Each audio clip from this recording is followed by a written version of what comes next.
বিগত কিছুদিন আগে ভারতের মুম্বাই শহরের কোনো একটি জায়গায় জুলেখা নামক একটি যুবতী গলায় ফাঁস নিয়ে খুব বাজেভাবে আত্মহত্যা করে।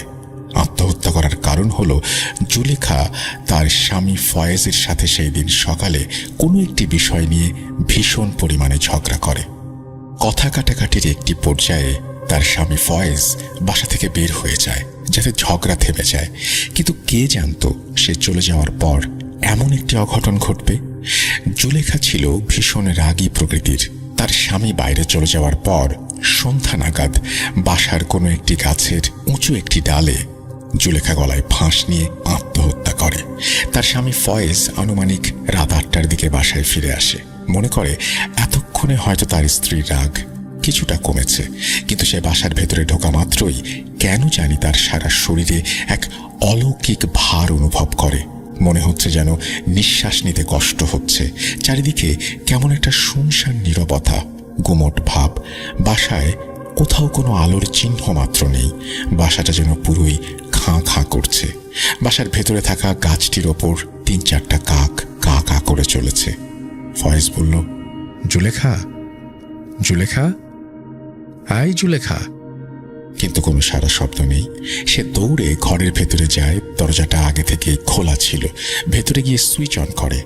এ কি, ঘর পুরোই ফাঁকা। এবার তার বুকের ভেতর ধরফরানি শুরু হয়ে যায়। সে উঠোনে থাকা সেই গাছটির নিচে এসে দাঁড়ায় এবং এদিক সেদিক জুলেখাকে খুঁজতে থাকে। এবার সে লক্ষ্য করে ওপর থেকে তার ঘাড়ের ওপর গরম কিছু তরল পদার্থ পড়ছে। ফয়েজ ঘাড়ে হাত দিয়ে হাত সামনে এনে চমকে যায়। এ কি, রক্ত! সে তার মাথাটা উঁচু করে ওপরে তাকাতেই এক ভয়ঙ্কর দৃশ্য দেখে চিৎকার করে ওঠে। সে দেখতে পায় তার স্ত্রী জুলেখা গলায় ফাঁস দিয়ে গাছের ডালে ঝুলন্ত অবস্থায় দুলছে। তার জিহ্বা অনেকটা বেরিয়ে এসেছে। তার চোখ দুটো টকটকে লাল বর্ণ ধারণ করেছে এবং বড় বড় করে সে তাকিয়ে আছে যেন এই বুঝি চোখগুলো বেরিয়ে আসবে। সেই সাথে প্লাস্টিকের শক্ত দড়ির চাপে জুলেখার গলা ছিঁড়ে তা থেকে টপ টপ করে রক্ত গড়িয়ে পড়ছে মাটিতে। এ যেন তার স্ত্রী নয়, বরং একটি স্বয়ং পিশাচিনী। তখন ফয়েজ বাইরে দৌড়িয়ে তার অতি পরিচিত কিছু মানুষদের ডাক দিয়ে নিয়ে আসে বাসায়। অল্প সংখ্যক লোক ডেকে আনার মূল কারণ হলো আসলে ফয়েজ এবং জুলেখা দুজনেই বাংলাদেশি। কিছু বছর আগে জীবিকা নির্বাহ করার জন্য ভারতের মুম্বাই শহরে তাদের আসল পরিচয় ও ধর্ম লুকিয়ে বিভিন্ন কাজকর্ম করত, আর তাদের গোটা পরিবার থাকে বাংলাদেশে।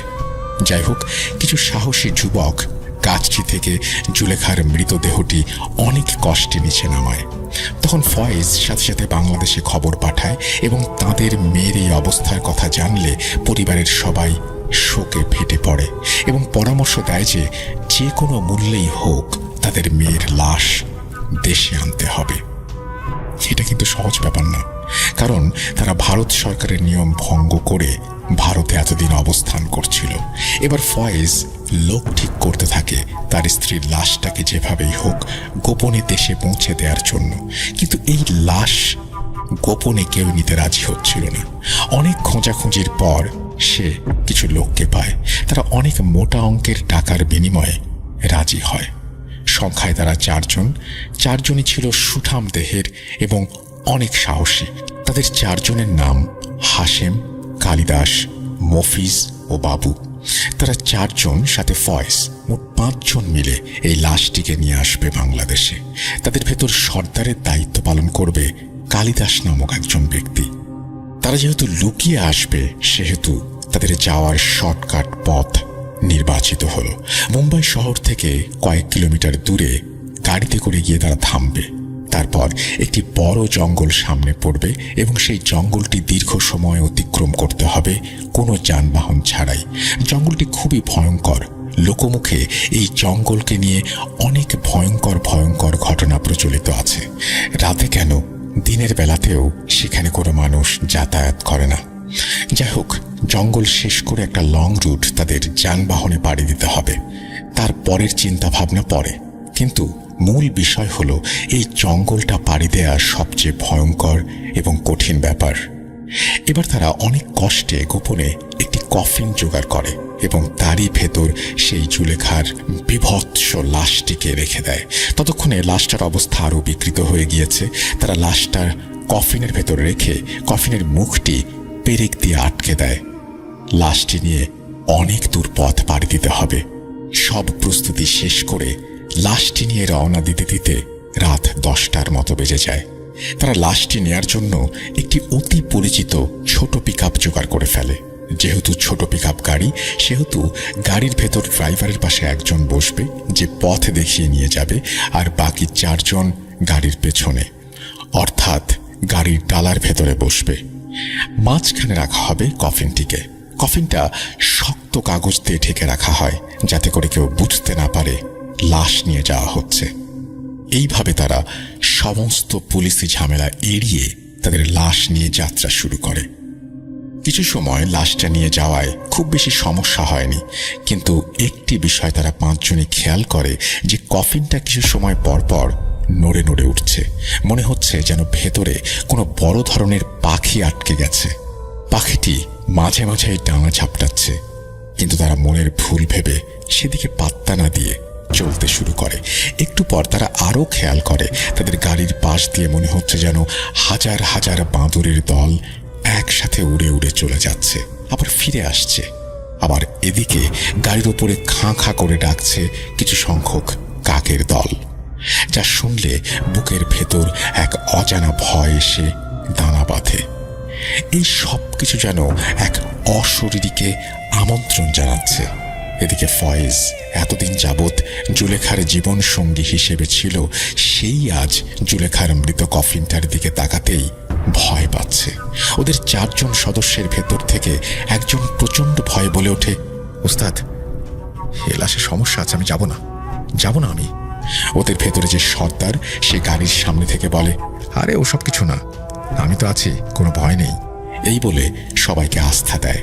এবার সবাইকে অবাক করে দিয়ে গাড়ির পেছনে থাকা কফিনটা বেশ জোরে জোরেই নড়তে থাকে, আর ভেতর থেকে ডানা ঝাপটানোর আওয়াজ সবাইকে আঁতকে দেয়। গাড়ির সামনে থেকে সর্দার পরিস্থিতি বুঝতে পেরে বলে, যে যা পারো সূরা মন্ত্র পড়তে থাকো। এইদিকে ড্রাইভার কাঁপা কাঁপা শরীরে দ্রুত গাড়ি চালাতে থাকে। এভাবে চলতে চলতেই এক সময় তারা গন্তব্যে পৌঁছায়। এবার তাদের কফিনটি কাঁধে নিয়ে পাড়ি দিতে হবে এই ভয়ঙ্কর জঙ্গল। যথারীতি ড্রাইভার দ্রুত লাশটি পিকআপ থেকে নামিয়ে তার ভাড়া বুঝে নিয়ে সে স্থান ত্যাগ করে। তখন মৌসুমটা ছিল বর্ষাকাল। সেদিন আকাশে প্রচুর ঘন কালো মেঘ, হালকা হালকা ঠান্ডা বাতাস, সাথে সাথে গুড়ি গুড়ি বৃষ্টি, আর সেই সাথে আকাশের বুক চিরে মাঝে মাঝে হালকা বিদ্যুতের ঝলকানি, সাথে চারিদিকে বিদঘুটে অন্ধকার। সামনে এক হাতে দূরেও কোনো কিছু দেখা যায় না। এবার তারা 5 জন কফিনটা কাঁধে নিয়ে পাড়ি দেবে এই ভয়ঙ্কর জঙ্গল। কফিনটার সামনে ধরে মফিজ আর বাবু, পেছনে ধরে ফয়েজ ও হাশেম, আর কালিদাস সামনে থাকে পথ দেখিয়ে নিয়ে যাওয়ার জন্য।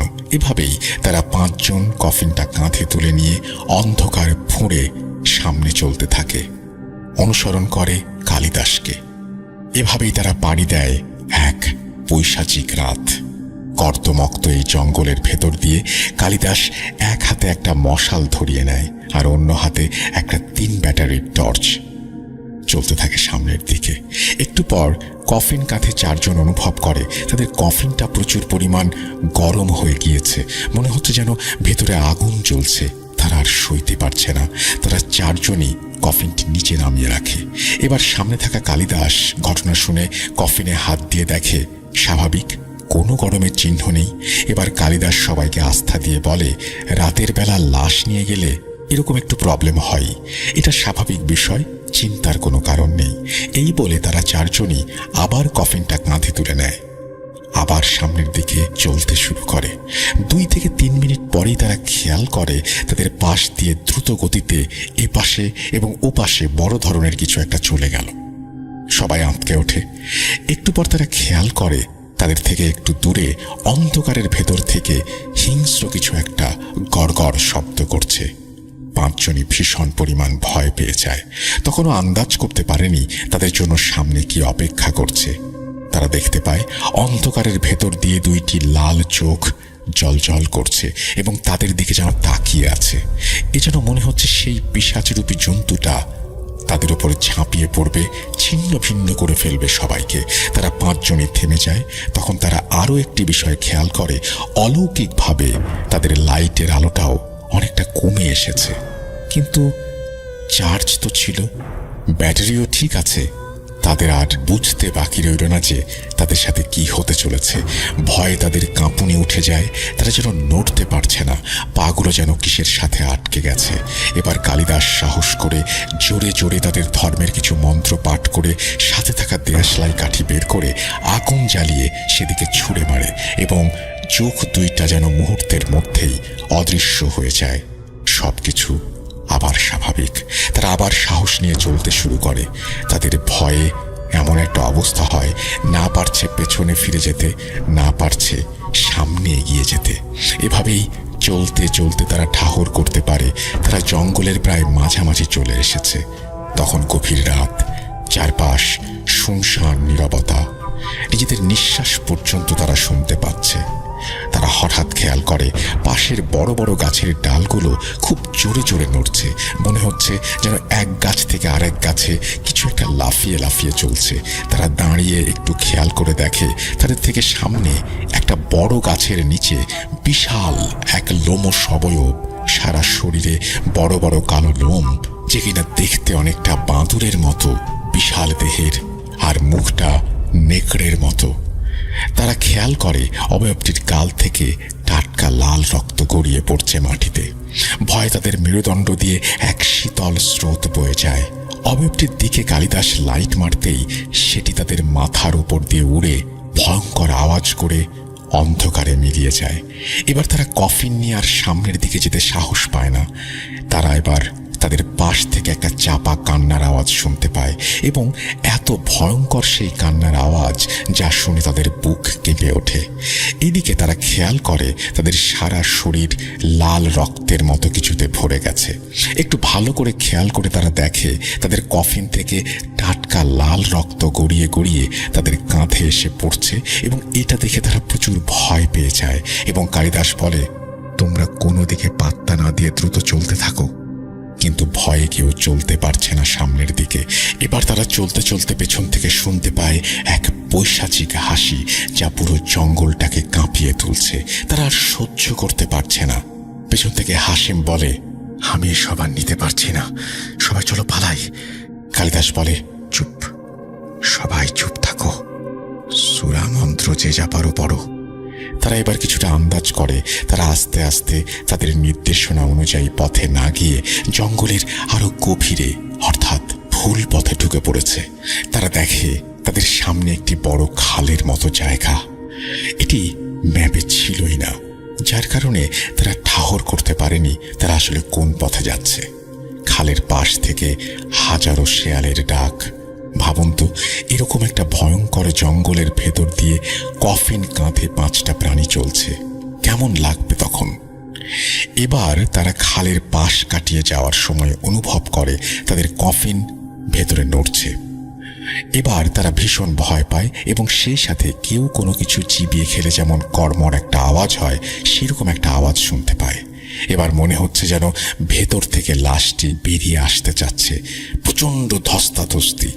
তারা চিৎকার দিয়ে কফিনটি কাঁধ থেকে একটু দূরে সামনের দিকে ছুঁড়ে ফেলে দেয় এবং বেশ খানিকটা দূরে পিছিয়ে আসে। এবার তারা খেয়াল করে কফিনের ভেতর থেকে একটা গোঙানির আওয়াজ। আবার সেটা থেমে গিয়ে চাপা কান্নার শব্দ। কফিনের সামনে তাকিয়ে তারা যা দেখতে পায় তা দেখার জন্য মোটেও প্রস্তুত ছিল না। বিশাল একটা লোমশ প্রাণী যার মাথা নেই, হাতের ইশারায় সে ওদের ডাকছে। এদিকে কফিনটি যেন ভেঙে চলে যাচ্ছে। কফিনের মুখটি ভেঙে চুরে খুলে যাচ্ছে, পেরেকগুলো সরে যাচ্ছে। 5 জনই দেখতে পায় কোথা থেকে বিশাল 2টি লোমশ প্রাণী, মুখটা অনেকটা মানুষের মতো। তারা কফিনের ভেতরে মুখ ঢুকিয়ে লাশটি খাচ্ছে। হঠাৎ বিদ্যুতের ঝলকানিতে স্পষ্ট তারা এই দৃশ্য দেখে। পিশাচরূপী প্রাণী দুইটি তাদের দিকে হিংস্র দৃষ্টি নিয়ে তাকায় এবং গড় গড় শব্দ করতে থাকে। এবার কালিদাস বলে, প্রাণ বাঁচাতে চাইলে সবাই পালাও। এই বলে তারা চিৎকার করতে করতে যে যেদিকে পারে ছুটতে থাকে। তারা খেয়াল করে তাদের পেছন পেছন সেই অবয়বরূপী প্রাণীগুলো দৌড়াচ্ছে আর গড় গড় করছে। সে সাথে শুনতে পাচ্ছে সেই পৈশাচিক হাসি। এরই মধ্যে প্রচুর পরিমাণ ঝড় বৃষ্টি শুরু হয়ে গিয়েছে, জোরে জোরে বাতাস বইছে। তারা প্রাণ বাঁচানোর শেষ আশা নিয়ে অন্ধকারের ভেতর দিয়ে দৌড়াচ্ছে তো দৌড়াচ্ছেই, পথ যেন আর শেষ হয় না। কালিদাস আর ফয়েজ একসাথে দৌড়াচ্ছে। মুহূর্তেই পেছন থেকে তাদেরই একজন সঙ্গীর করুণ এবং ভয়ানক আর্তনাদ ভেসে আসে। মনে হচ্ছে যেন কেউ তাকে জ্যান্ত চিবিয়ে খেয়ে ফেলেছে। তারা আরো ভয় পেয়ে যায়, ভাবতে থাকে আজই হয়তো শেষ দিন। তারা হয়তো ভয়ঙ্কর কোনো পিশাচের শিকার হতে যাচ্ছে। ছুটছে তো ছুটছেই। এদিকে কালিদাস অনুভব করে তার পাটা কেউ যেন বড় বড় নখ দিয়ে খামচে ধরেছে। তাও সে জীবনের শেষ আশা নিয়ে নিজের শরীরের সব শক্তি দিয়ে দৌড়ের গতি আরো বাড়িয়ে দেয়। মনে হচ্ছে তার পা থেকে একগুচ্ছ মাংস উঠে গেল। সে যন্ত্রণায় চিৎকার করতে থাকে। এদিকে ফয়েজ দূর থেকে একটা আলোর আভাস দেখে এবং বলতে থাকে, দয়া করে আমাকে কেউ বাঁচান, দয়া করে আমাকে কেউ বাঁচান। বলতে বলতে সে আলোর মধ্যে গিয়ে অজ্ঞান হয়ে যায়। সকালে যখন ফয়েজের জ্ঞান ফেরে তখন সে নিজেকে আবিষ্কার করে মুম্বাই শহরের একটা হাজতে। তখন সে একজন পুলিশের কাছে জানতে চায় তার বাকি 4 জন সঙ্গীর কথা। পুলিশ জানায় কাল গভীর রাতে যখন জঙ্গলের রোড দিয়ে তারা আসছিল তখন চিৎকার শুনতে পেয়ে গাড়ি থামায়। ফয়েজ গাড়ির সামনে এসে অজ্ঞান হয়ে যায়। এবার তারা একটু দূরে তাদের মধ্যে একজনকে ক্ষতবিক্ষত অবস্থায় পড়ে থাকতে দেখে এবং আরও খেয়াল করে তাদের পেছন থেকে কি যেন একটা লাফিয়ে লাফিয়ে আসছে। আর অতিরিক্ত বৃষ্টির কারণে তারা ভেতরে যেতে পারেনি। তারা বলে, তোমাদের সেই আহত ব্যক্তি মুম্বাইয়ের একটা হসপিটালে ভর্তি আছে এবং তার একটা পা খুবই ক্ষতবিক্ষত। মনে হচ্ছে কেউ সেখান থেকে মাংস তুলে নিয়েছে। এবার মুম্বাই পুলিশ তার কাছে সেখানে যাওয়ার কারণ জানতে চাইলে সে উপায় না পেয়ে সব সত্যি কথা তাদের জানিয়ে দেয়। পুলিশ ফয়েজকে গ্রেফতার করে এবং তাকে সাথে করে নিয়ে যায় বাকি 3 জন সহ সেই কফিনটিকে উদ্ধার করতে। পুলিশ ফোর্স যখন জঙ্গলে পৌঁছায় তখন তারা দেখতে পায় কফিনটির মুখ ভেঙে চুরে পড়ে আছে এবং ভেতরে একটা মেয়ের মাথাবিহীন হাত খাওয়া ক্ষতবিক্ষত লাশ। শরীরের 3 ভাগের 2 ভাগ মনে হয় চলে গেছে কোনো জানোয়ারের পেটে, আর তা থেকে একটা পচা দুর্গন্ধ বের হচ্ছে। তার থেকে একটু পাশে ছড়িয়ে ছিটিয়ে আছে আরও একটি মৃতদেহ। দেখে অনুমান করা যায় এটি হাশেমের দেহ। তারই কিছু সামনে এগোতেই দেখা মেলে আরও একটি মৃতদেহ, যে লাশটি শনাক্ত করা যায় মফিজের, কিন্তু শরীরে কোনো আঘাতের চিহ্ন নেই। সবকিছু দেখে একটা জিনিস স্পষ্ট হয়ে যায়, এটা কোনো মানুষের কাজ হতে পারে না, হতে পারে কোনো জন্তুর বা অলৌকিক কিছুর। অন্যদিকে হাজার চেষ্টা করেও বাবুর কোনো সন্ধান মেলে না। পুলিশ সেই ডেড বডিগুলো একত্রে করে সেখানকার একটি শ্মশানে তাদেরকে জ্বালিয়ে দেয় এবং ফয়েজ ও কালিদাসকে কারাবন্দি করে এবং চড়া শাস্তির ব্যবস্থা করা হয়। অন্যদিকে পুলিশ তাদের ইনভেস্টিগেশন চালিয়ে যায়। বাবুর কোনো খোঁজ এই পর্যন্ত পাওয়া যায়নি। রাত তখন আনুমানিক 2টা থেকে 3টা। আমাদের কাছে একটা টর্চ লাইট ছিল। নদীর দিকে যেতে হলে পথের মধ্যে একটা প্রাচীন কবরস্থান, একটা বায়োসার, একটা বিশাল ঘন বাগান পড়ে। আমরা গল্প করছি আর পথ চলছি। আর শাহজাহান ছিল একটু ভীতু টাইপের। আমরা যেই পথ দিয়ে হাঁটছি তা দিয়ে পাশাপাশি 2 জন হাঁটা যাচ্ছিল না। তাই শাহজাহান বলল, তুই আগে হাঁট, আমি তোর পিছু পিছু হাঁটছি। এভাবে মিনিট 10 হাঁটার পর যখন আমরা কবরস্থানের কাছে এলাম তখন শাহজাহান চিৎকার করে আমাকে জড়িয়ে ধরল। আমিও ভয় পেয়ে গেলাম। আমি ওকে বসতে না দিয়ে বললাম, রে কি হয়েছে তোর? ও আমাকে দূরের একটা তালগাছ দেখালো যেখানে একটা লাল শাড়ি পরা কেউ ঝুলে আছে। আমি ওকে অভয় দিয়ে বললাম, আরে ও কিছু না, ওটা তালগাছে শুকনো পাতা, চল নদীর দিকে চল। এরপর আবার পথ চলা শুরু করি। যখন বাঁশঝাড়ের কাছাকাছি আসি তখন আমরা পাশাপাশি হাঁটছি। এবার আমি দেখছি বেশ খানিকটা দূরে বাঁশঝাড়ের মাঝখানে কারা যেন বসে কি সব বলা বলি করছে, কিন্তু কি বলছে বুঝতে পারছি না। আমি ভাবলাম চোর ডাকাত হবে, যেহেতু নদীর ওই পারে ইন্ডিয়ার বর্ডার। আমি শাহজাহানকে দেখালাম, বিষয়টা ভয় পেয়ে গেল আর আমাকে বলল, চল ভাই ফিরে যাই। একটু পর ওইদিকে লক্ষ্য করে দেখি কেউ নেই, ভাবলাম চলে গেছে। এভাবে বাগান পেরিয়ে নদীর তীরে আসলাম আর আমি পানি নিতে নামলাম। আর তখন দেখি হঠাৎ করে ঝড় শুরু হয়ে গেছে, গাছগাছালির ডালপালা ভেঙে ভেঙে পড়ছে। যেহেতু হুজুর আমাকে বলছিল এসব হতে পারে, তুই কোনো খেয়াল করবি না, আমি কোনো দিকে ভ্রুক্ষেপ না করে কলসি যেই নদীতে ডুবিয়েছি ঠিক তখনই শাহজাহানের চিৎকার। আমার ওর কথা মনেই ছিল না। ও বলছে, ভাই আমাকে ধরো ভাই, ওরা আমাকে নিয়ে যাচ্ছে। আমি কলসি ফেলে রেখেই ওকে ধরতে গেলাম, কিন্তু ওরা কারা যেন খুব জোরে টেনে নিয়ে একটা গাছের গোড়ায় ফেলে দিল। আমি ওর কাছে গিয়ে জ্ঞান ফেরানোর চেষ্টা করি, কিন্তু হঠাৎ করেই আমার গলা টিপে ধরে আর আমার দিকে তাকিয়ে আমাকে একটা বিশ্রী হাসি দিয়ে বলল, কিরে পানি নিবি, আমাকে মারবি, এত সহজ? এবার তোকে কে বাঁচায় আমি দেখছি। কি ভাবছেন ঘটনা শেষ? না, বরং এখান থেকেই ঘটনা শুরু। এবার ও আমাকে খুব জোরে ধাক্কা দিয়ে অনেক দূরে ফেলে দেয়। আমি অনেক চিৎকার করার চেষ্টা করেও পারছি না, গলা থেকে যেন কোনো আওয়াজ বের হচ্ছে না। এবার আমি মাটি থেকে উঠে অন্ধকারের কোনো একদিকে দৌড় দিলাম। আমার তো দোয়া দৌড় মুখস্থ, কিন্তু আমি পড়তে পারছি না। এভাবে দৌড়াচ্ছি আর পেছন থেকে সেই পৈশাসিক হাসি আর বিভৎস গলায় আমাকে বলছে, পালাবি কোথায়, আজকে তো শেষ দিন। এই বলেও আমার সামনে চলে আসলো আর আবার আমার গলা টিপে ধরলো আর বলতে লাগলো, তাজা রক্ত কতদিন খাই না, আজ খাবো। এই কথা বলে সে আমার গলা ছেড়ে দিয়ে দুই পা ধরে কয়েকবার ঘোরালো আর দূরে ফেলে দিল। আমি ভাবছি আমি কেন অজ্ঞান হচ্ছি না। এবার আর আমার নড়াচড়া করার শক্তি নেই, চুপচাপ শুয়ে আছি আর মনে মনে ভাবছি আজই আমার শেষ দিন। ঠিক তখনই দূরে কোনো এক মসজিদ থেকে ফজরের আজান ভেসে আসলো আর ওই পিচাসটা বলল, আজ বেঁচে গেলি, কিন্তু বেশি দিন নেই তোর হাতে, আমি আবার আসবো। আমি ফেল ফেল করে তাকিয়ে রইলাম আর মনে মনে আল্লাহকে ডাকতে লাগলাম। এত কিছু হওয়ার পরেও আমি জ্ঞান হারাইনি। আমি চোখের সামনে সূর্য উঠতে দেখলাম আর খানিক বাদে কয়েকজন লোককে দেখলাম, তারা আমার কাছে এলো, এসে আমাকে বলল, তুমি এখানে এই অবস্থায়, তোমাকে ডাকাত বা সন্ত্রাসরা কি ফেলে রেখে দিয়েছে? আমি কিছুই বলতে পারলাম না। তারা আমাকে ধরাধরি করে একটা বাড়িতে নিয়ে গেল, ডাক্তার ডেকে আনলো। ডাক্তার বলল আমার দুই পা ভেঙে গেছে।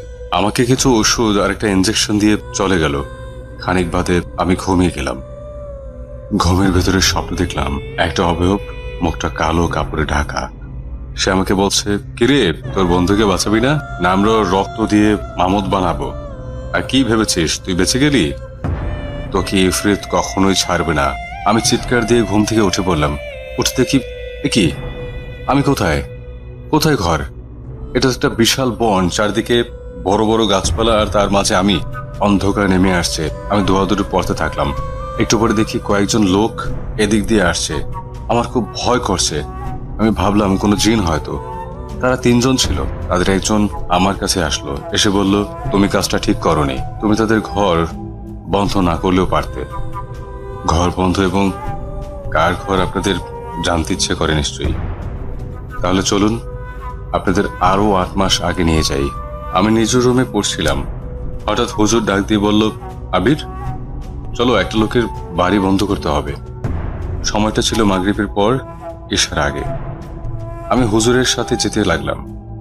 দুজনে হাঁটছি, গ্রামের মেঠো পথ পেরিয়ে ধান ক্ষেতের আইল ধরে উপ করতে করতে পথ চলছি। ওই লোকটার বাড়ি ছিল মাঠের ধারে। তার বাড়ির আশেপাশে তখন বাড়িঘর নেই বললেই চলে। বাড়িতে পৌঁছাতে পৌঁছাতে ঈশার ওয়াক্ত পার হয়ে গেছে। বাড়িওয়ালা লোকটি হুজুরকে বললেন, হুজুর কাজ শুরু করার আগে আমার মেয়েটাকে একটু দেখুন, আজ বিকাল থেকে অদ্ভুত আচরণ করছে।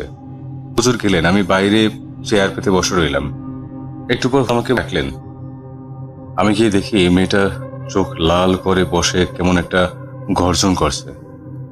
হুজুর আমাকে বললেন সূরা জিন পড়তে। আমি পড়তে শুরু করলাম। মেয়েটা উঠে বসলো আর আমাদেরকে বলল, তোরা কিছুই করতে পারবি না, চলে যা। কেন এসেছিস আমাকে চিনিস? হুজুর মেয়েটার হাত ধরে বসালো এবং রুকাইয়া শুরু করলো। জিনটাকে চলে যেতে বলল সে। জিনটা বলল, গেলে সে মেয়েটাকে নিয়েই যাবে। একসময় জিনটা যেতে রাজি হয়, কিন্তু একটা ছাগল দাবি করে। অতঃপর সে চলে যায়। হুজুর মেয়েটাকে একটা তাবিজ দেয়। তারপর বাড়ি বন্ধ করার সময় আমি চার কোনায় আজান দিলাম। হুজুর দোয়া লেখা বড় বড় পেরেক পুঁতে হাদিয়া নিয়ে চলে আসলেন। ফেরার পথে আমি লক্ষ্য করলাম ধান খেতের আইলে কেউ বসে আছে। আমি হুজুরকে দেখালাম। হুজুর দেখে দাঁড়িয়ে গেলেন আর দোয়া পড়তে লাগলেন। একটু পর আওয়াজ হলো, ওই মেয়েটাকে তুই বাঁচাতে পারবি না হুজুর, আর তোরাও আমার হাত থেকে বাঁচতে পারবি না। আমি কি জানিস? আমি হলাম ইফরিত। হুজুরের মুখটা কেমন যেন শুকিয়ে গেল। এরপর আমরা সেই বাড়িতে আবার গেলাম। মেয়েটার বাবাকে হুজুর বললেন, কালকে আপনি একটা ছাগল, 5 কেজি মিষ্টি, একটা মোরগ নিয়ে আমার বাসায় আসবেন, আর বাকি যা লাগে আমি ব্যবস্থা করছি। যেহেতু কাজটা নিশিরাতে করতে হবে, তাই আমাকে পানি আনতে বলেন। যাই হোক, লোকটি আমাকে বলেন, চোখ বন্ধ করো আর মন দিয়ে শোনো, কখনো এই কাজ আর করবে না। তারপর আমি চোখ খুলে দেখি আমার পাশে আমার বাবা, মা ও পরিবারের সবাই। বাকি ঘটনা আমার দাদির কাছ থেকে শোনা। বলছেন, দাদি, আমি রাতে ওয়াশরুমে যাওয়ার জন্য উঠে দেখি উঠোনের মাঝে তুই পড়ে আছিস, আর আমি তোর দাদাকে বাবাকে ডেকে তোকে ঘরে নিয়ে গেলাম। তোর গায়ে অনেক জ্বর ছিল, ওই রাতে ডাক্তার ডেকে আনলাম। আজ 3 দিন পর তোর হুঁশ ফিরল। আমি বললাম, শাহজাহান কেমন আছে? ও কোথায়? দাদি শাহজাহানকে ডেকে আনলো। আমি ওকে দেখি অবাক হয়ে দেখি হয়তো ভাবার মতো শক্তি ছিল না। ওদের সাথে হাঁটতে হাঁটতে স্কুলের সামনে গেলাম। বলে রাখি, যখন ওই স্কুলে পড়তাম তখন স্কুলের গেট ছিল না, খোলামেলা ছিল। স্কুলে ঢুকতাম সামনে দিয়ে আর বের হতাম পেছন দিয়ে। সেদিন কেন জানি না স্কুলের পেছন দিয়ে ঢুকলাম। ঢুকে দেখি স্কুলের মাঠে মাটি রাখা। মনে হয় স্কুলের মাঠ ভরাট করা হচ্ছে। মাটি অনেকটা পাহাড়ের শেপে রাখা। মাটির ওপরে আমার চোখ গেল, কিছু একটা ওখানে আছে। কি আছে জানি না, তবে কিছু একটা। আমি এগিয়ে গিয়ে ওই জিনিসটা ভালো করে দেখলাম। জিনিসটার বর্ণনা মনে করতে পারছি না কোনোভাবেই। অনেকটা গলিত লাভার মতো, কিন্তু গরম নয়। জিনিসটা কি বোঝার জন্য হাতে নিয়ে দাঁড়ানো মাত্রই একটা শক খেলাম, অনেকটা ইলেকট্রিক শকের মতোই। চোখের পলক ফেলতেই দেখলাম আমি আর স্কুলে নেই। কোন জায়গা সেটা বুঝতে পারছি না। চারিদিকে অন্ধকার, প্রচন্ড অন্ধকার, আশেপাশে অনেক চিৎকার। হঠাৎ আমার হাতের জিনিসটা ভারী হতে লাগলো। কতক্ষণ ধরেছিলাম জানি না। হাত থেকে পড়ে যাওয়া মাত্রই আমি আবিষ্কার করলাম আমি স্কুলে। কিছু বোঝার ক্ষমতা আমার মধ্যে ছিল না। পেছন ফিরে তাকাতেই দেখলাম 3টা মেয়ে নেই। হয়তো আমাকে স্কুলে আসতে দেখে ওরা দৌড়ে কোথাও চলে গেছে। বাচ্চা মেয়ে বলে কথা, তবে স্কুলটার ভেতরে ঢুকে দেখি সেই পুরনো স্কুল, একদম আগের মতো। এখন আমাকে কে ডেকে পাঠিয়েছে তাকে খুঁজতে হবে।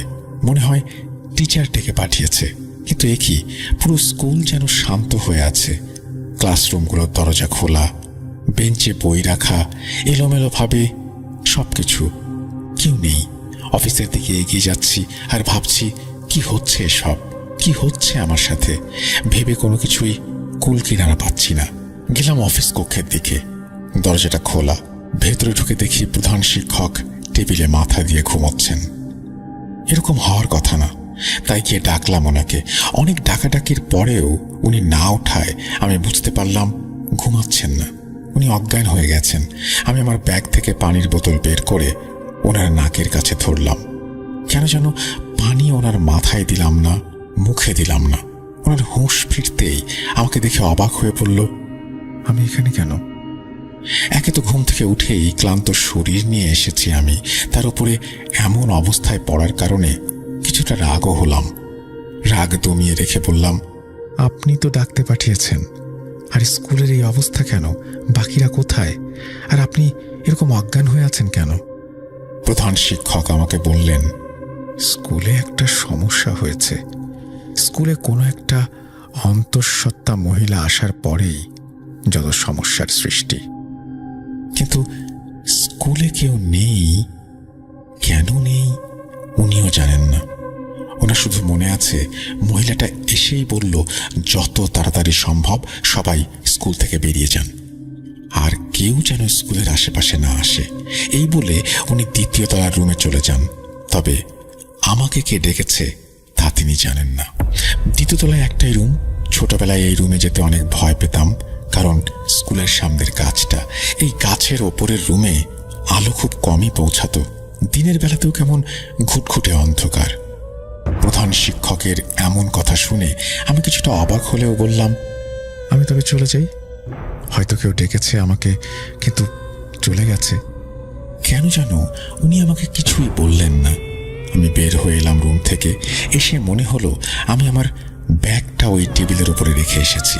ভেতরে ঢুকে দেখি প্রধান শিক্ষক সেখানে নেই। অবাক হয়ে আমি আমার ব্যাগটা নিয়ে পেছন ফিরে চলে আসলাম বাইরে। কিন্তু কি একটা যেন আমাকে টানছে দ্বিতীয় তলার রুমে, যেন আমাকে দেখতেই হবে ওপরে কে আছে, আর কেই বা আমাকে ডেকে এনেছে। ভয় একটু পেলেও আমি এগিয়ে গেলাম সিঁড়ির দিকে। 1 পা 2 পা করে উঠলাম দ্বিতীয় তলায়। দরজা এখানে ছিল, চাপ দিতেই খুলে গেল। দেখলাম অপরূপ সুন্দরী এক মহিলা বসে আছেন একটি কোণায়। আমাকে দেখেই বলল, তোমার জন্যই অপেক্ষা করছি অনেকক্ষণ থেকে, আমাকে সাহায্য করো। এই বলে উঠতে চেষ্টা করলো। আমি মানা করলাম যে ওঠার দরকার নেই। আসলে এমন দৃশ্য দেখে যে কারোরই মনুষ্যত্ব জেগে উঠবে। একটা অসুস্থ মানুষ, এবং একজন এরকম অসুস্থ মানুষকে কেউ অবজ্ঞা করতে পারে না। আমি ওনাকে বললাম, চলুন আপনাকে হাসপাতালে নিয়ে যাই, আপনি বসুন, আমি কোনো গাড়ি পাই কিনা দেখে নিচে। উনি আমাকে বললেন হাসপাতালে নাকি তিনি যাবেন না, আর নিচে কোনো গাড়িও নাকি আমি পাবো না। কিন্তু কেন পাবো না জিজ্ঞেস করাতে তিনি বললেন, এখন এই জায়গায় শুধু তিনি আর আমিই আছি, আর কেউ নেই। অবাক হওয়ার মতো কথা হলেও ব্যাপারটা আমি লক্ষ্য করেছি, নিচে কেউ নেই। তাই আর কথা না বাড়িয়ে তাকে বললাম যে, কিভাবে আপনাকে সাহায্য করব বলুন। আমি অনেকটা ঘোরের মধ্যে আছি, চিন্তা শক্তি নেই বললেই চলে। উনি আমাকে বলতে শুরু করলেন, উনি আসলে কোনো মানুষ না, উনি একজন জিন, উনি অন্তঃসত্ত্বা, কিন্তু ওনার ডেলিভারিতে বাধা দেবে গোল। এর কারণ হচ্ছে ওনার সন্তানেরা এক অদ্ভুত ক্ষমতা নিয়ে জন্মাবে, যারা চাইলেই গোলদের হত্যা করতে পারবে। এদের শক্তি গোলদের চেয়ে অনেক বেশি। এরা জন্মগ্রহণ করলে এদের কেউই মরতে পারবে না। তাই জন্মের আগেই এদের মরার পরিকল্পনা করেছে গোলের একটি দল। আমি আঁতকে উঠলাম গোলের নাম শুনে। প্রাক ইসলামিক যুগে মানুষেরা অনেক বেশি জাদুবিদ্যা ও কালো জাদুতে সম্পৃক্ত ছিল, যার কারণে শয়তান বা খারাপ জিনদের সাথে এদের যথেষ্ট পরিচিতি ছিল। ইসলামিক বিভিন্ন লোককথা সহ বিভিন্ন দেশের বিভিন্ন সংস্কৃতি ও ইসলামিক বই এবং অনেক ইসলামিক স্কলারদের কাছে বিভিন্ন প্রজাতির বিভিন্ন শ্রেণীর জিনদের অস্তিত্বের কথা শোনা যায়। আর গোল হচ্ছে জিনদের মধ্যে সবচেয়ে শক্তিশালী জিন। এরা ভীষণ ভয়ঙ্কর ধরনের জিন। মধ্যপ্রাচ্য ও এশিয়া সহ পৃথিবীর বিভিন্ন স্থানে এদের অস্তিত্ব বিরাজমান। এদেরকে যে সকল স্থানে দেখা যায় সেই সকল স্থানে এদের অস্তিত্ব বেশিরভাগ ক্ষেত্রে লক্ষ্য করা যায় কবরস্থানে। হ্যাঁ, এই কবরস্থানে বেশিরভাগ ক্ষেত্রে এদের অস্তিত্ব মেলে। আর এই স্থানটিকে আমরা অনেকেই পবিত্র বলেই জানি। আমরা মনে করি কবরস্থানে কোনো খারাপ কিছু ঘটতে পারে না। মুসলমানদের কবরস্থান অবশ্যই একটা পবিত্র স্থান, তবে সব সময়ের জন্য কি? রাতের অন্ধকারে, ভর দুপুরে, সন্ধ্যের আগে? আমি জানি না। গুলদের প্রধান ও পছন্দের খাবারের মধ্যে অন্যতম হলো মানুষের লাশ। এরা মানুষের রক্ত ও মাংস খেতে পছন্দ করে। অনেক সময় কবর থেকে তাজা লাশ উঠিয়ে খায়। লাশবাহী যানবাহনে মাঝে মাঝে এদের দেখা যায়। সুযোগ পেলেই তারা লাশ খেতে দ্বিধা করে না। একটা লাশ খাবার জন্য এরা নাকি একাধিক তাজা প্রাণকেও লাশে পরিণত করতে পারে। তবে কবরস্থান ছাড়াও এদের নিজস্ব কিছু অঞ্চল থাকে যেখানে তারা সাধারণ মানুষের আনাগোনা পছন্দ করে না। সেসব অঞ্চলে বা সেসব জায়গায় কেউ না বুঝে ঢুকে পড়লে আর রক্ষা নেই। কিন্তু এদের হাত থেকে আমি এই মহিলাকে রক্ষা করব কিভাবে? আমি জানি না। এদের সামনে আমি 1 সেকেন্ডও টিকতে পারবো না। কি আর করার, এই ভদ্র মহিলাকে তো একা রেখেও যেতে পারছি না। বলে রাখা ভালো যে এই গুল জিনেরা জাদুকর, জাদুবিদ্যায় পারদর্শী। রাতের অন্ধকারে যখন এদেরকে দেখা যায় তখন এদেরকে গুল বলা হয়, আর দিনে দেখলে এদেরকে সিলাহ বলা হয়। তো মহিলাটিকে দেখে আমার কেন যেন মায়া হলো। আমি কোনো কিছু না ভেবেই বললাম, আমার সর্বোচ্চ চেষ্টা করব ওদের আটকে রাখার। আমি আপনাকে এখানে অর্থাৎ রুমে কোনো সাহায্য করতে পারবো না। সম্ভব হলে কোনো মহিলা নার্সদের টাকা দরকার। উনি আমাকে বললেন যে এইসব লাগবে না। আমি আর কিছু না বলে নিচে চলে আসলাম আর ভাবতে লাগলাম কি করব আমি।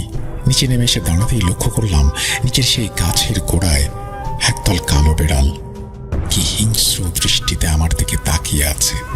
আমি আর এগোলাম না, অপেক্ষায় আছি বড় কোনো বিপদের। হয়তো এটাই আমার শেষ দিন।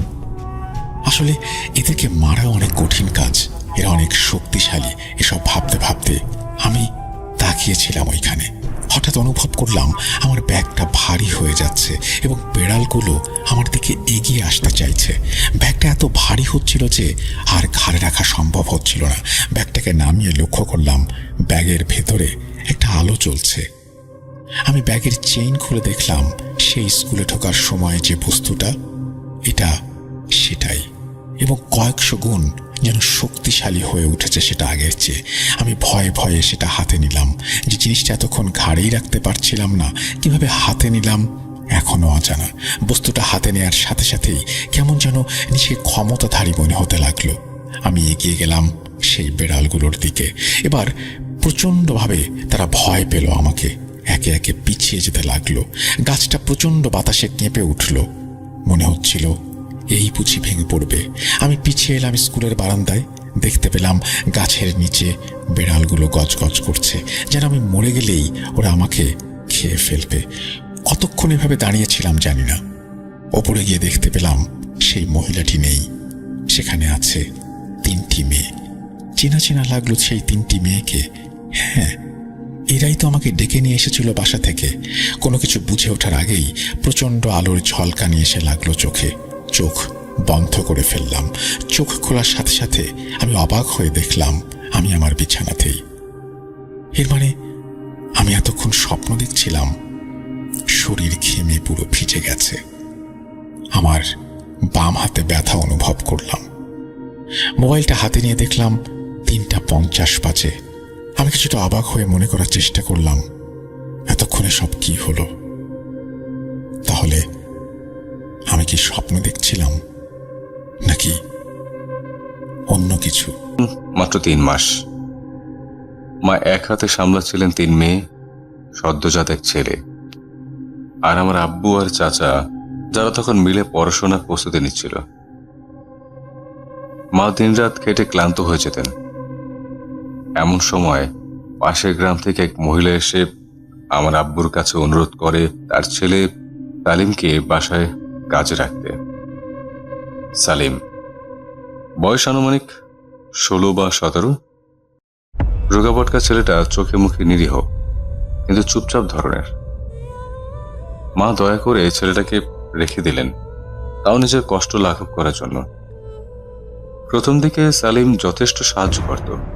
ভাই রাব্বিকে কোলে রাখত, বাচ্চাদের খাওয়াতো, ঘরের বাজার করত, এমনকি মা অসুস্থ হলে রান্নাও সামলাত। কিন্তু অদ্ভুত ছিল ছেলেটার খাওয়ার ধরন। যেদিন বাসায় চিনি থাকতো সেদিন হঠাৎ দেখা যেত সব চিনি উধাও। মা ভাবতেন গরিব ছেলেটা না খেয়ে আসে, তাই হয়তো এমন করে। কিন্তু ধীরে ধীরে বিষয়টা অস্বাভাবিক হয়ে উঠতে থাকলো। একদিন বাবা বাসায় ফিরলেন একটা প্যাকেট মিষ্টি নিয়ে। ক্লান্ত মুখে তিনি ছেলে মেয়েদের জন্য এনেছিলেন এগুলো।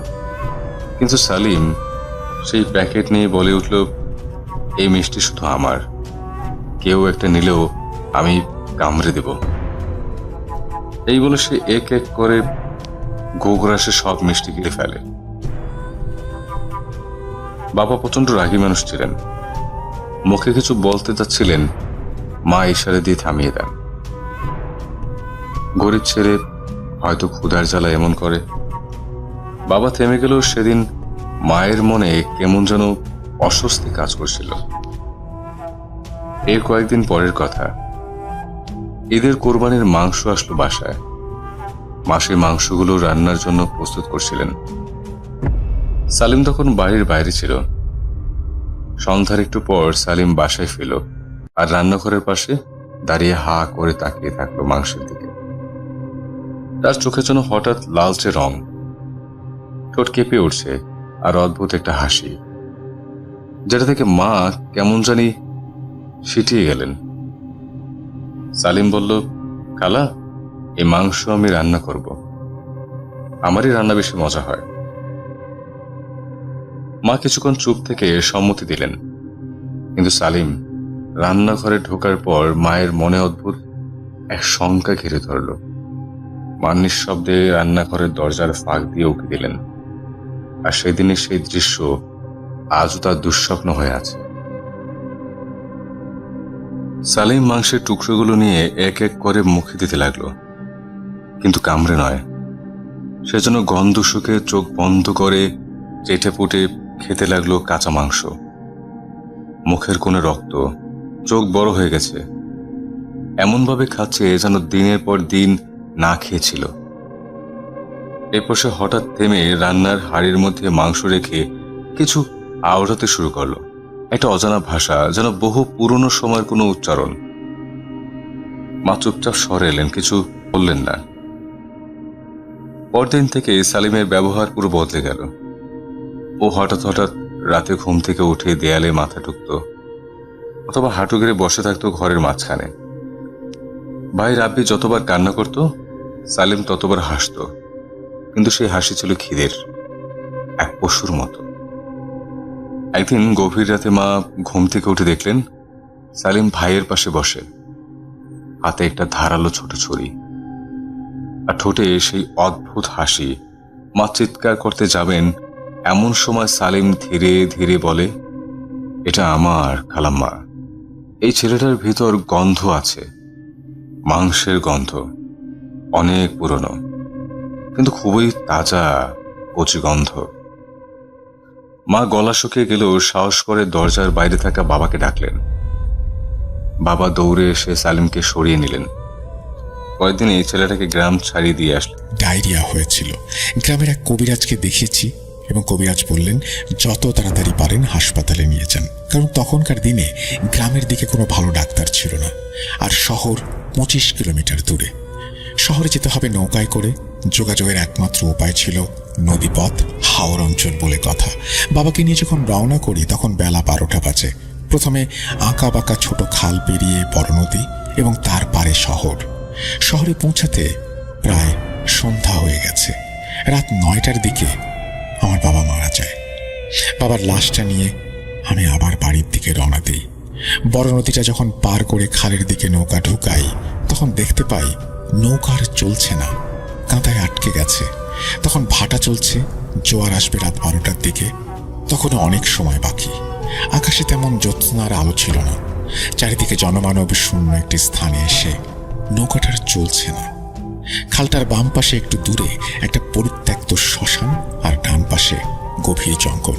জঙ্গলের পাশেই রয়েছে বিশাল এক বটগাছ, প্রায় দানবের মতো দাঁড়িয়ে।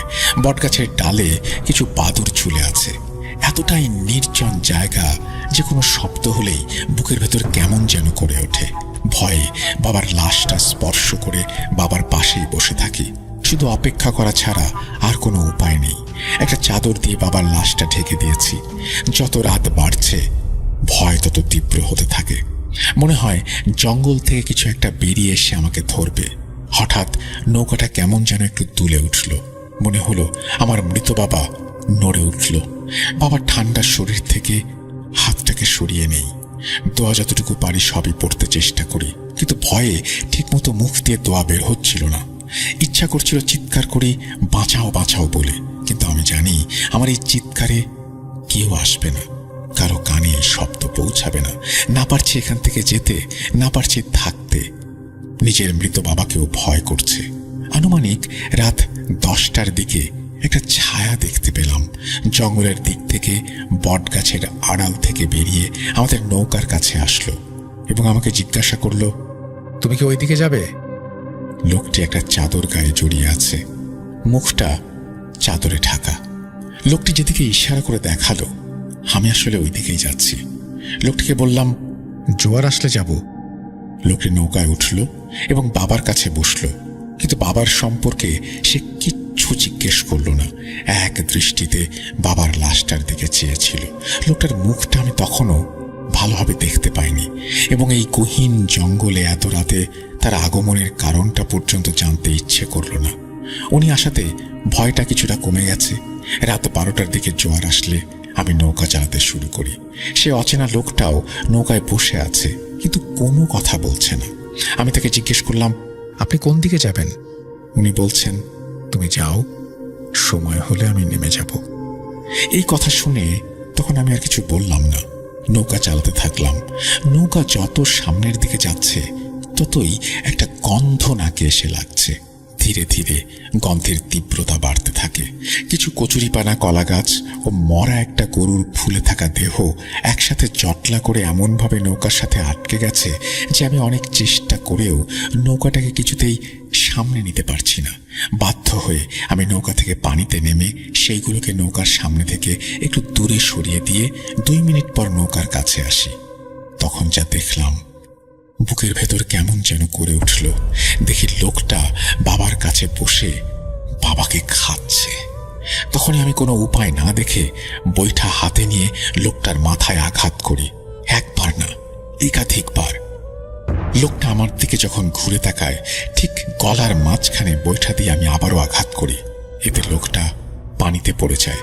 আমি জোরে জোরে দোয়া পড়তে থাকি এবং বৈঠা চালাতে থাকি। এভাবে কিছু দূর আসার পর আমি একটা ছায়া দেখতে পাই, যার আকার প্রায় 20 ফুট। এটা দেখার পর আমার এমন অবস্থা হচ্ছিল যে না পারছি সামনের দিকে যেতে, না পারছি পেছনে ফিরতে। তখন কোনো উপায় না পেয়ে আমি জিজ্ঞেস করলাম, আপনি কে? কি চান আমার কাছে? তখন সেই বিশাল অবয়বটা আঙুল ইশারা করে বাবার লাশের দিকে দেখালো আর বলতে লাগলো সেই লাশটা তাকে দিয়ে দিতে, না হলে আমিও মরব। আমি তখন সরাসরি বলে উঠলাম, যতক্ষণ আমি বেঁচে আছি ততক্ষণ বাবার লাশ আমি কাউকে দেব না। এটা বলেই জোরে জোরে আয়াতুল কুরসি পড়তে শুরু করলাম আর সামনের দিকে এগোতে থাকলাম। আল্লাহর অশেষ রহমতে কিছু সময়ের জন্য অবয়বটা অদৃশ্য হয়ে গেল। আমিও তখন আল্লাহর নাম নিয়ে ডানে বামে না তাকিয়ে জোরে জোরে বৈঠা মারতে লাগলাম। এত শীতের মধ্যে আমার শরীরে ঘাম ঝরছে। আল্লাহর রহমতে আমাদের গ্রামের পাশাপাশি চলে আসছি। আর হয়তো বা 1 মিনিট সময় লাগবে বাড়িতে যেতে, কিন্তু তখনও জানা ছিল না সামনে আমার জন্য আরো ভয়ঙ্কর কিছু অপেক্ষা করছে। হঠাৎ করে আমি নৌকায় বাবার লাশের দিকে লক্ষ্য করে দেখি বাবার লাশটা পানির দিকে কিছু একটা টেনে নিয়ে যাচ্ছে, কিন্তু নৌকাতে আমি বা বাবার লাশ ছাড়া আর কেউ নেই। বুঝতে পারছি না কি হচ্ছে। এই দৃশ্য দেখে আমি পানিতে খুব জোরে জোরে বৈঠা দিয়ে আঘাত করতে থাকি এবং চিৎকার করতে থাকি। চাঁদের আলোতে লোকটার রক্ত মাখা লোমশ হাতটা আমি একবারের জন্য দেখেছিলাম। আমার চিৎকার শুনে টর্চ লাইট নিয়ে আমার গ্রামের কয়েকজন মানুষ ছুটে আসেন। ওনারা নদীতে মাছ ধরছিলেন। তারপর ওনাদের সবকিছু খুলে বলি। সবকিছু শুনে তারা বাবার লাশটা দেখে। তখনও বাবার বুকে ছোপ ছোপ রক্তগুলো শুকায়নি। ওনারা সবকিছু বুঝতে পারলেন। সবাই মিলে আমাকে তাদের বাড়িতে নিয়ে আসেন। পরদিন বাবার লাশ কবর দেয়া হয়। ঘটনাটা এখানে শেষ হলেই পারত, কিন্তু 10 দিন পর আমার সাথে শুরু হয় আর এক ঘটনা। সারাদিন শুধু নদীর দিকে তাকিয়ে থাকি। আমার পাশ দিয়ে কেউ গেলেও তাদের খারাপ ভাষায় গালাগালি করি। এটা দেখার পর মা চাচাদের কাছে গিয়ে সব বলেন। মায়ের কথা শুনে 2 চাচা আমার কাছে আসেন। তখন আমি বড় চাচাকে এমন জোরে আঘাত করি যে চাচা অজ্ঞান হয়ে যান। এটা দেখে মেজো চাচা চিল্লাচিল্লি করে অন্য লোকদের ডেকে নিয়ে আসেন। সেখানে থাকা সবাই মিলে রাত 10টার দিকে আমার ছোট চাচা এবং আরো 2 জন, তারা পাশের গ্রাম থেকে এসেছিল, একজন কবিরাজ নিয়ে আসেন। কবিরাজ আমাকে দেখে বলেন, আল্লাহ, এই ছেলেকে তো জিনে ভর করেছে। এই জিন আমার থেকে অনেক শক্তিশালী। এইটা বলে 2টা তাবিজ দিয়ে দেন এবং হাদিয়া হিসেবে 2000 টাকা নিয়ে যান। কবিরাজ চলে যাওয়ার 20 মিনিট পর তখন আমার হাত পা খাটের সাথে বাঁধা। কবিরাজ যখন আসছিল তখন আমি অজ্ঞান অবস্থায় ছিলাম। আমাকে অজ্ঞান অবস্থায় দেখে কবিরাজ এই কথাগুলো বলে গিয়েছিলেন। যখন আমার জ্ঞান ফিরল তখন আমি দেখলাম আমার হাত পা খাটের সাথে বাঁধা। সামনে দাঁড়িয়ে আছে 2 চাচা এবং আমার মা।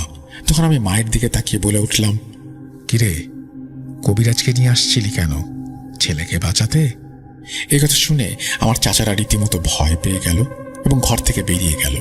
আমাদের 2 গ্রাম পরে একজন বড় হুজুর ছিল। 2 চাচা মিলে সেই হুজুরের শরণাপন্ন হলেন। হুজুর সব বিস্তারিত শুনলেন। হুজুর বললেন, ঠিক আছে, আপনারা যান, কাল সকালে আমি আপনাদের বাড়িতে আসব। চাচারা যখন চলে আসবেন তখন হুজুর বললেন, আপনারা 2টা সরিষার তেলের বোতল, শুকনা মরিচ আর রসুন, মোমবাতি এবং 2টা আগরবাতি সংগ্রহ করে রাখবেন। হুজুরের কথা মতো চাচারা সবকিছু সংগ্রহ করলেন, কিন্তু হুজুরের সমস্যা থাকার কারণে সকালে আসতে পারেননি। ওনার সন্ধ্যা হয়ে যায়। হুজুর এসে আমার ছোট চাচাকে বলেন ঘরের মাঝখানে একটি গোল বৃত্ত আঁকতে এবং জায়নামাজ বেছাতে। হুজুরের কথা মতো সবকিছু করা হয়। আমাকে জায়নামাজে বসানোর পর হুজুর সবাইকে বলেন একটু দূরে গিয়ে দাঁড়াতে। তারপর হুজুর বৃত্তের চারপাশে আগরবাতি জ্বালিয়ে দিলেন এবং মোমবাতি একটি ছোট ইটের মধ্যে রেখে জ্বালিয়ে দিলেন। আমি তখন জায়নামাজে বসে হুজুরকে বলছি, এগুলো কেন করছিস? তুই কি ভেবেছিস এগুলো করলেই সব ঠিক হয়ে যাবে? আমাদের বেশ কিছুক্ষণ তর্ক চলল। হুজুর কিছু মরিচের গুঁড়া একটা বড় বাটিতে নিয়ে তার মধ্যে সরিষার তেল মিলিয়ে কিছু পরিমাণ তেল বোতলে রেখে দিলেন, আর রসুনগুলো আমার মায়ের হাতে দিয়ে বললেন এইগুলো শিলপাটা দিয়ে ছেঁচে নিয়ে আসতে।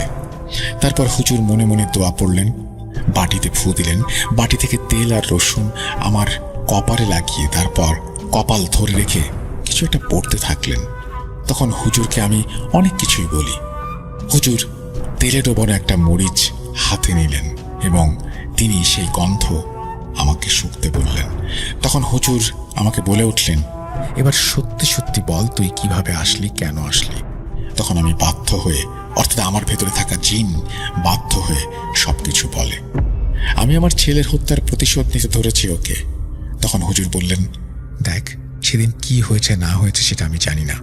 এই ছেলে যদি ভুল করেও থাকে তাকে ক্ষমা করে দিতে হবে। তুই চলে যা, নাহলে তোকে আমি বন্দি করব। একটা পর্যায়ে সে চলে যেতে রাজি হয়, তবে 2টো শর্তের বিনিময়ে।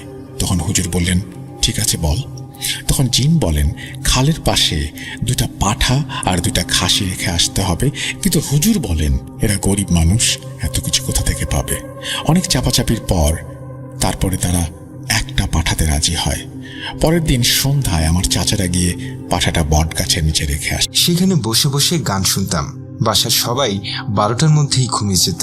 একদিন রাতে গান শোনা শেষ করে আমার রুমে যাব, কিন্তু রুমে আসার পর মনে পড়ল আমার হেডফোনটি দোতলার উপর রেখে এসেছি। হেডফোন আনতে যাওয়ার পর দেখি দোলনাটি দুলছে। আমি হাত দিয়ে ওটা থামিয়ে রুমে আসার সময় দেখি আবারও তোলা শুরু। কোনো বাতাস নেই, তাও এভাবে দুলছে। আমি একটু ভয় পেয়ে যাই এবং তাড়াতাড়ি রুমে চলে আসি। বলে রাখি, আমার রুমে 2টি দরজা, একটি দিয়ে বারান্দায় যায়, আরেকটি দিয়ে করিডোর ও ডাইনিং এর দিকে যায়। এর পরের দিন রাতে শুনতে পাই আমার করিডোর থেকে কেউ ফ্লোরে পানি ঢালার পর শলার ঝাড়ু দিয়ে ঝাড় দিলে যে শব্দ হয়, সেরকম শব্দ অনেক জোরে। আমি ভয়ে করিডোরে না গিয়ে বারান্দা দিয়ে ঘুরে আমার ছোট ভাইয়ের রুমে যাই এবং তাকে সজাগ করে শব্দ শুনতে বলি। সেও শুনতে পায়। সেদিন রাতে কোনো রকমে আমরা ঘুমিয়ে যাই। পরদিন সকালে উঠে আম্মুকে সব খুলে বলি এবং আমরা থাকতাম দোতলায়। 3 তলার আঙ্কেলকে যখন এগুলোর ব্যাপারে জিজ্ঞাসা করি, উনি বলে ওনার ঘর থেকে এরকম সাউন্ড হয় না। পরদিন আম্মু ওই একই সাউন্ড পায় রাতে। সেদিন রাতে হয় আবার আরেক কাহিনী। আমি সবার শেষে রাতে ভাত খেয়ে রান্নাঘরে প্লেট ধুয়ে বাহিরে বেসিনে নিজের হাত ধুতে আসলাম। হাত ধুয়ে রুমে যাওয়ার সময় দেখি রান্নাঘরের কলটি জোরে ছাড়া। আমার সম্পূর্ণ মনে আছে আমি বন্ধ করেছিলাম কল। আবার কলটি বন্ধ করে রুমে আসব, তখন দেখি আবার চালু হয়ে গেছে। আমি ভয়ে কলটি বন্ধ করে রুমে এসে ঘুমিয়ে যাই। পরদিন আম্মুকে বলার পর আম্মু আমাকে দিয়ে অনেকগুলো কাগজে 3 কুল ও আয়াতুল কুরসি লিখে ঘরের বিভিন্ন জায়গায় লাগিয়ে দিতে বলে। আলহামদুলিল্লাহ, এরপর আর কোনো সমস্যা হয়নি। নতুন সমস্যা শুরু হয় 2022 সালে। সেই সময় আমি একটি ছেলের প্রেমে পড়ে যাই। আমাদের রিলেশনও হয়, কিন্তু কোনো এক কারণে আমাদের রিলেশনের 2 মাসের মাথায় ব্রেকআপ হয়ে যায়। খুব কাঁদতাম, সারা রাত জায়নামাজে বসে কাঁদতাম। হঠাৎ একদিন রাতে 2টা থেকে 3টা বাজে এভাবে নামাজে বসে কাঁদছিলাম। তখন হঠাৎ মনে হলো আমি একটি ঘোরের মধ্যে চলে গেলাম। আমার কানের কাছে কেউ এসে বলছে, তুই ওকে ছেড়ে দে, দেখবি সে নিজেই তোর কাছে আসবে। এটি কোনো জিন ছিল নাকি আমার কল্পনা আমি বুঝতে পারছিলাম না। এরপর থেকে আমি যতবার রাতে কাঁদতাম সে আমার কাছে আসতো। ঘরের সবাইও ধীরে ধীরে বুঝতে শুরু করেছিল যে ঘরে কেউ আছে। সে ঘরে আসলে ঘর গরম হয়ে থাকতো। আমার একটি বিড়াল আছে, তাও কিভাবে জানি সে আমার কাছে আসতে পারতো। ধীরে ধীরে ব্যাপারটা নিয়ে আমি বিরক্ত হতে শুরু করলাম। একদিন রাতে আমি আসতে না করে দিলাম। সে যাওয়ার সময় আমাকে বলে গিয়েছিল আমি নামাজে বসে যখন মন থেকে তাকে ডাকবো সে আসবে, এর আগে আসবে না বলে চলে গেল। এরপর অনেক দিন পার হয়ে যায়। সাল 2023 জানুয়ারি মাস। একদিন সকালে ঘুম থেকে উঠে দেখি আমার শরীরে অনেক আঁচড়ের দাগ। মনে হচ্ছিল কেউ ইচ্ছে করে খামচেয়েছিল। এরকম প্রতিদিন হতে থাকে।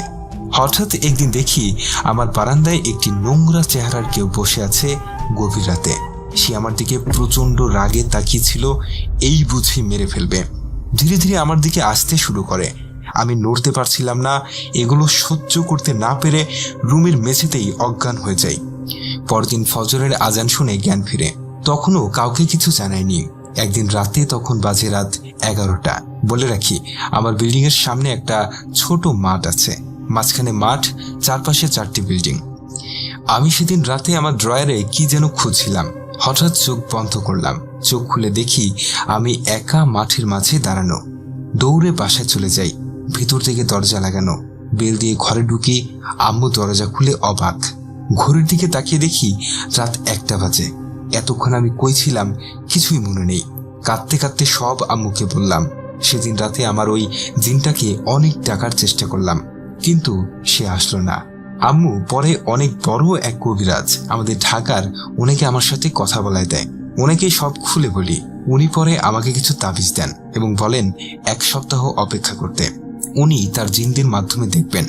1 সপ্তাহ পর উনি জানান আমার সাথে যে ছিল সেটি খুবই খারাপ একটি জিন। রাতে আমি প্রাইভেট থেকে বাসায় ফেরার সময় রাস্তা থেকে আমার পিছু নেয় এবং এসব করে, কিন্তু চিন্তার কোনো কারণ নেই। আর জিনটি এখন হুজুরের কবজাতে। এর মাঝখানে বলেই জিনটি চলে যাওয়ার সময় আমার ঘরে একবার এসেছিল। সেদিন সারাটা রুম অন্ধকার হয়ে গেছিল এবং ঘরের একটি কোণায় টিম টিম করে লাল বাতি জ্বলছিল। সারাটা রাত আমি আমার বিড়ালটিকে কোলে নিয়ে খুব ভয়ে কাটিয়েছিলাম। আমার বিড়ালটিও মারাত্মক ভয় পেয়েছিল। এরপর আল্লাহর রহমতে আমার সাথে আর কিছুই হয়নি। সাল 2024। অনেক দিন পার হয়ে যায়। একদিন রাতে আমি একটি স্বপ্ন দেখি একটি যুবক। এত সুন্দর ছেলে আমি ভাষায় প্রকাশ করতে পারবো না। পৃথিবীতে এত সুন্দর কেউ আছে কিনা আমি জানি না। দেখলাম সে আর আমি, আমার বাবা বিল্ডিং বানাচ্ছে, সেখানে 10 তলার কাজ চলছে। আমরা দুজন সেখানে পা ঝুলিয়ে একসাথে বসে আছি। হঠাৎ একটি ধাক্কা লাগলো আর আমি সেখান থেকে পড়ে গেলাম নিচে। পড়ার পর দেখি বড় একটি হাতের উপর আমি পড়েছি। হাতটা ওই ছেলেটির। আমি দেখে অবাক হলাম আর তাকে জিজ্ঞাসা করলাম, তুমি মানুষ হতে পারো না, তুমি কে বলো? সে আমাকে শান্ত করে বলতে শুরু করলো তার বয়স 1600 বছর। সে, তার বাবা এবং তার মা, ছোট একটি পরিবার ছিল। একদিন তার বাবা মদ খেয়ে তার মাকে অনেক মারে। সে তার মাকে বাঁচাতে গিয়ে তার বাবাকে অনেক গালাগালি করে। তার বাবা খেপে গিয়ে 4টা বড় পেরেক দিয়ে তার মাথা ঠুকিয়ে দেয় এবং সে মারা যায়। তারপর সে তার মাথার পেরেকের দাগগুলো আমাকে দেখালো। আমি তাকে জিজ্ঞাসা করলাম, তুমি আমার সাথে কেন? সে বলল, আমি যখন ঢাকায় পানামনগর ঘুরতে যাই তখন একা দোতলা একটি ধ্বংস বাড়িতে উঠি। সেখান থেকেই সে আমাকে পায় এবং আমাকে দেখেই তার ভালো লেগে যায়। এরপর থেকে স্বপ্নের মধ্যে আমি তার সাথে থাকতে শুরু করি। আমি ছাড়া আর কেউ তাকে দেখতে পেত না, তাই সবাই আমাকে পাগল মনে করতে শুরু করে। একদিন বাবা আমাকে একটি ঘরে ডেকে নেয়। সেখানে আমার পরিবার, আত্মীয় সবাই ছিল। ঘরটি ছিল থাই ক্লাসের। তারা একটি মানসিক ডাক্তার নিয়ে এসেছিল আমাকে নিয়ে যাওয়ার জন্য। আমি আমার জিন বন্ধুকে বলেছিলাম, তুমি সবার সামনে আসো, না হলে কেউ আমাকে বিশ্বাস করবে না। আর কাঁদছিলাম। সে আসছিল না। যখন তারা আমাকে নিয়ে যাবে তখন ঘরের সব দরজা বন্ধ হয়ে যায় আর এত জোরে আওয়াজ হয় যে সব গ্লাসগুলো ফেটে যায়। আমি দেখলাম আবার জিনটি রাগে এসব করছে আর স্বপ্নটি ভেঙে যায়। পরদিন রাতে তাহাজ্জুদের নামাজ পড়ছিলাম। তখন বাস্তবে ওই জিনটি আমার কানের কাছে এসে বলে, তুই যে স্বপ্নটি দেখেছিলি সেটা ছিলাম, এবং স্বপ্নে যেই কথাগুলো বলেছিলি সেগুলো সত্যি।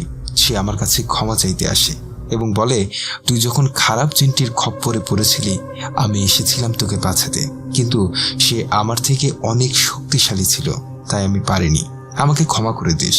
এবং এটিও জানতে পেরেছি আমার সাথে 2021 সালে যেগুলো হয়েছিল সেগুলো সেই করত। সে বলতো, আমি তোকে দূর থেকে দেখি এবং তোর ভালো চাই, আর কখনো দরকার হলে ডাক দিস, চলে আসবো। এই বলে সে চলে যায়। আমার ঘটনাটি এই পর্যন্তই। অনেক বড় ঘটনা হয়ে গেল, প্রথমবার লিখছি, ভুল হলে ক্ষমা সুন্দর দৃষ্টিতে দেখবেন। এটি একটি বাস্তব ঘটনা। ভালো লাগলে পড়ে শোনাবেন। আসসালামু আলাইকুম।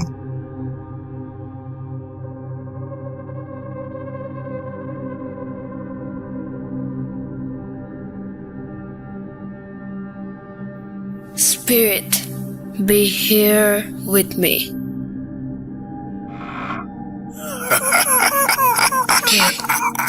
কে তুমি? Bhoot.com. The fear returns with Russell.